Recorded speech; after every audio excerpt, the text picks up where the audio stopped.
the horses there, like straight away, you're like, okay, so you're preparing for something. You're antagonising the fans, I think, anyway. You've barricaded them in, which is not very safe.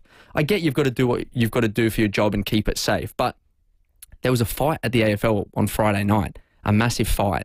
It's not like there's headlines of, you know, hooligans at the AFL and look at this, it's, you know, turning into an MMA fight. It's just, there's a couple of idiots there that are never going to come back here because they're going to have bans. Simple as that. Where for us, all of this stuff that's been portrayed before is now getting, I guess, the wrong message out there. So the police have turned up in ridiculous numbers. Yes, there was fans that did the wrong thing legally by lighting flares, and I understand that. But if you look around the rest of the world, if you saw the, what we'll talk about later with Paris Saint-Germain and the fireworks and the stuff that was getting lit off in Paris, you wouldn't believe it.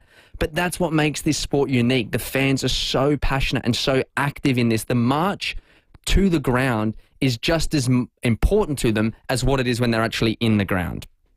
I've seen people commenting saying we were in restaurants as Swan Street, you know, was packed with fans, and they were looking and they were amazed. They thought this is pretty cool. They didn't feel intimidated. What they did feel intimidated about was the police.